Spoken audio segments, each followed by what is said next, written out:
Hello friends, क्या laparoscopic surgery के बाद मेनोपॉज जल्दी आ जाता है? तो मैं doctor Sushila Saini, gynaecologist and obstetrician, आज आपको बताने जा रहे हूँ कि क्या लेप्रोस्कोपिक सर्जरी से मेनोपॉज पर कोई फर्क पड़ता है। दोस्तों, जब बेसिकली आपकी जब सर्जरी होती है तो उसमें दो तरह की सर्जरी होती है। एक तो यूट्रस रिमूवल वाली सर्जरी होती है जिसमें केवल यूट्रस निकाला जाता है और ओवरीज को टच भी नहीं किया जाता है, ओवरीज को कोई भी सर्जरी नहीं की जाती।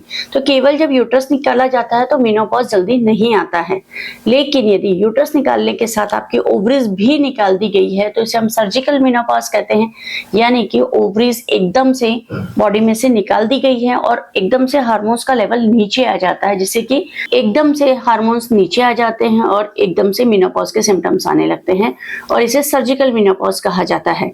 अब यदि केवल यूट्रस की सर्जरी हुई है या यूट्रस निकालने की सर्जरी हुई है तो मेनोपॉज पे एज सच नॉर्मली कोई फर्क नहीं पड़ता है।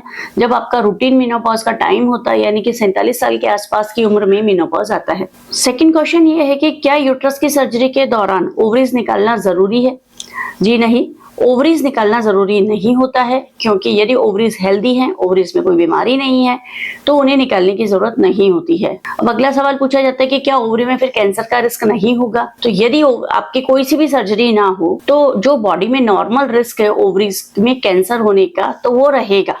लेकिन ये सोच के कि हमारे को कैंसर हो जाएगा तो ऐसे हम बॉडी के कितने सारे ऑर्गन्स निकाल सकते हैं, क्योंकि कैंसर तो फिर किसी में भी हो सकता है, लीवर में भी हो सकता है, किडनी में भी हो सकता है, इंटेस्टाइन में भी हो सकता है, तो हम सबको तो नहीं निकाल सकते।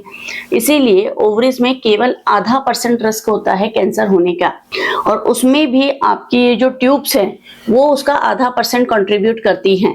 तो यानी जब भी हम यूट्रस की सर्जरीज करते हैं तो हम इस ट्यूब्स को निकाल देते हैं, केवल ओवरीज को रखते हैं, जिससे कि जो 0.5% रिस्क होता है वो भी 0.25% हो जाता है। यानी यूट्रस और ट्यूब्स निकालने के बाद ओवेरियन कैंसर के चांसेस केवल चौथा ही रह जाते हैं, यानी कि 0.25%। इसलिए कभी भी अपने डॉक्टर को ये ना कहें कि यूट्रस की सर्जरी हो रही है तो साथ में ओवरीज भी निकाल दें, क्योंकि ओवरीज निकाल देने से एकदम से मेनोपॉज आ जाता है, यानी कि हार्मोन्स एकदम से खत्म हो जाते हैं बॉडी में, जिसका कि बॉडी पर बुरा असर पड़ता है। इसीलिए डॉक्टर्स जब भी ओवरीज निकालते हैं तो हार्मोन रिप्लेसमेंट थेरेपी हाथों हाथ शुरू कर देते हैं, ताकि पेशेंट के बॉडी में बहुत ज्यादा फर्क ना आए और हार्मोन्स की कमी के चलते बॉडी के दुष्प्रभाव ना पड़े। अब तो आपको समझ में आ ही गया होगा कि लेप्रोस्कोपिक सर्जरी और मेनोपॉज का कोई रिलेशन नहीं है। सर्जरी आप कोई सी भी कराएं, हाथ वाली कराएं या ओपन कराएं, चाहे लेप्रोस्कोपिक सर्जरी कराएं, बट यदि ओवरीज निकाली गई है तो मेनोपॉज आएगा, ओवरीज नहीं निकाली गई है तो मेनोपॉज नहीं आएगा, और ओवरीज नहीं निकाली है तो मेनोपॉज उसी वक्त आएगा जिस समय उसको आना है।